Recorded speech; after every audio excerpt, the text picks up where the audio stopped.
bigyan tayo, Attorney Ferdinand Topacio, Legal Counsel po ni former Representative Mike Defensor. Sir, live kayo sa RMNDZ XL Manila, si Lourdes.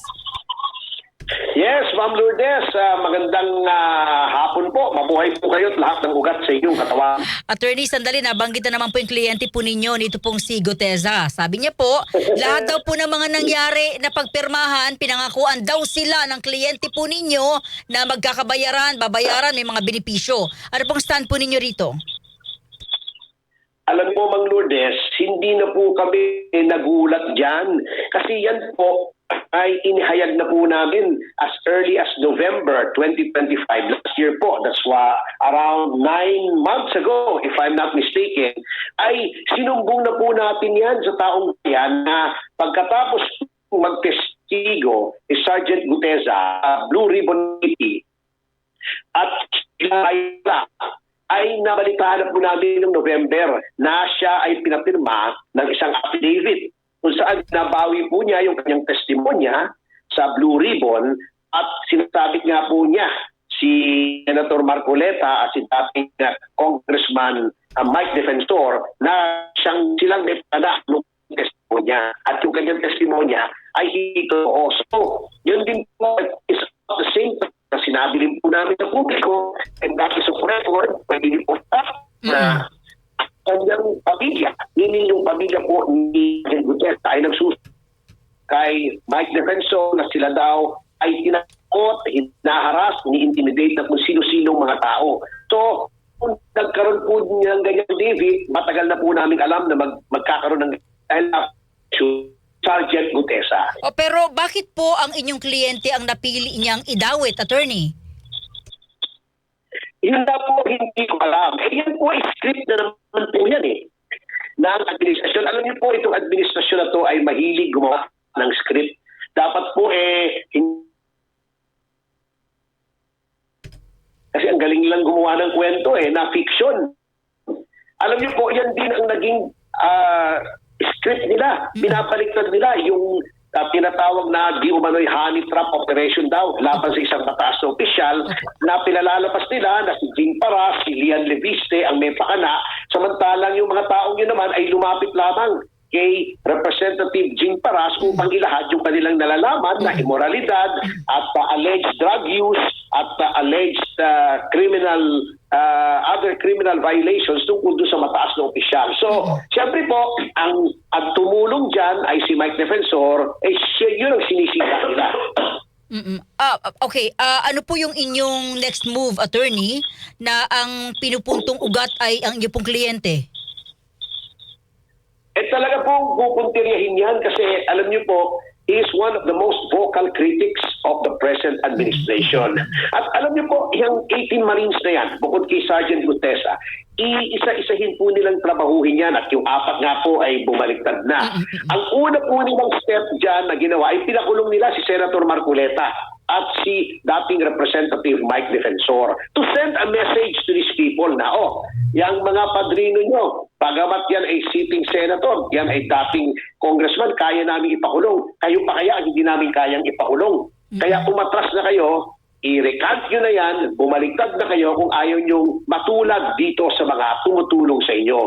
That is part of the pattern of harassment and intimidation being perpetrated by the present administration. When we say present administration, si pangunguna po ni Pangulong Marcos? Ay opo, sapagat alam niyo po, in law, may principle po na kung sinong makikinabang sa isang aksyon is presumed to be the author. Siya ang maaring ituring na may akda o may kagagawa ng aksyon na to. Sino po bang nakikinabang o makikinabang kung ang mga Marines at si Sergeant Gutesa ay bumaliktad? Hindi po ba yung mga taong tinuturo nila tumanggap ng bilyon-bilyon na nakasilid sa loob ng maleta? So that is the presumption in law. It may be true, it may not be true. Ngunit, siyempre po, hindi naman po gagawin yan. Wala naman pong kikilos po upang pabaligtarin ang mga testigo, kundi yung mga nakikinabang. Okay, Attorney, bilang isang magaling na lawyer, ano po yung mangyayari sa mga reklamo ng mga pinirmahan nito mga sundalo against Speaker Romualdez? Depende po yan sa investigating authority. Ang nabasa ko po sa media ay may pahayag daw po ang tanggapan ng ombudsman na bagamat umatras na si Sergeant Gutesa ay hindi po nila ito papansinin sapagkat alam niyo naman po may principle that recantation is not favored in law. So, at tingin po ng ombudsman, ayon sa pahayag po nila, ewan ko po kung gaano katotoo ito, ay mayroon pa rin silang sapat na ebidensya laban kay Martin Romualdez. Yun po ang sabi ng ombudsman. So, ang magiging legal effect po niyan depends on the person who will appreciate the legal repercussions doon pong recantation. Naniniwala ho ba kayo na nakialam si Romualdez sa pag-recant ng ilan sa mga sundalo? I have no personal knowledge of that at wala naman po akong karapatan na mag-conjecture. That would not be fair. Ang akin lamang po, katulad ng sinabi ko, there is a presumption in law that the person who stands to benefit from an action is deemed to be the author noong action na yon. Pero malalaman po natin kung anong mangyayari rito. But the fact remains that for so long, itong mga taong to ay lumabas ng kusang loob at sinabi yung kanilang gustong sabihin at wala pong nag-uudyok sa kanila, walang nangangako ng premyo sa kanila o kahit anumang kapalit o gantimpala, lamang sila ay nag-come forward upang sabihin nila in the name of public interest yung nalalaman po nilang mga anomalya sa gobyerno. Sir, hindi ba... Ngayon, kung binabawi... Sorry Go ahead po. So kung binabawi po nila ngayon, ay aalamin po natin kung ano po talaga ang kanilang motivation. Attorney, hindi ba nababahala si Representative Defensor sa mga panibagong pangyayaring ito? Baka maidagdag na naman po sa kanyang asunto? Hindi po yun ang kinababahala ng aming kampo. Sapagkat ano pa ba naman maidadagdag nila? Nakakulong na nga at walang bail ang pobreng si Mike Defensor. Ang kinalulungkot po namin ay yun po magiging epekto po nito sa sincere investigation o yung talagang makatulungan at makatuwid na investigasyon tungkol dito sa flood control scandal. Kasi hindi naman po natin maipagkakaila na meron pong pagnanakaw. Ang daming ghost projects, ang daming contractors na nagsabi, ang daming nagtuturo. Kung may ninakaw, sino nagnakaw? Alam nga namang ninakaw yun ng wala. Tinapon na lamang yun sa drainage. O inilagay sa loob ng flood control. Siyempre, pag may krimen, may kriminal. Pero sinong mananagot dyan? Yun po nakakalungkot dyan. Baka makalusot na naman po yung mga magnanakaw sa ating pamahalaan. Attorney, bago ko kayo bitawan, attorney, no? Nainiwala ho ba kayo na may intensyon na mag-file ng asylum eto mag-inang Leviste at Ligarda? Wala po akong personal knowledge, pero sa akin po, nagpahayag na rin po ako nito Yes. na hindi naman dapat bigyan ng mali siya yung pagbiyahe ng isang mamamayang Pilipino because the right to travel, ang karapatang maglayag o bumiyahe ay isang karapatan na ginagarantiya ng ating Bill of Rights. Wala naman po kasong nakafile laban sa kanila.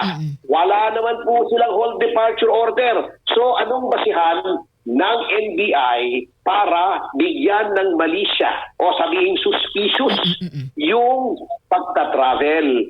Lalo-lalo na po si Senator Lauren Legarda, nag-file siya ng medical leave. There is a presumption of regularity na yun talaga ang dahilan.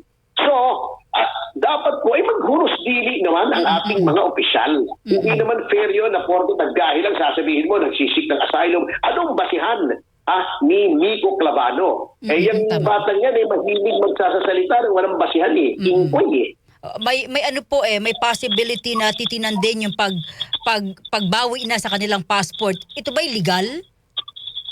Hindi po, wala pong ganon. Yung may hold departure order nga po, hindi binabawi ang passport Meron lamang pong mga dahilan kung kailan maaaring kansilahin ang passport. Isa, kapag ang passport ninyo was secured under fraudulent circumstances. Number two, kapag ikaw ay convicted na ng final judgment ng isang krimen. Ito po yung mga instances kung kailan pwedeng bawiin ang inyong passport. absent those circumstances ay hindi po pwedeng bawiin ang passport ng isang mamamayang Pilipino, but because that would be a curtailment of the right to travel. Attorney, maraming salamat sa oras. Mabuhay po kayo. Good afternoon. Thank you very much din po. Mabuhay po kayo and God bless po. DCX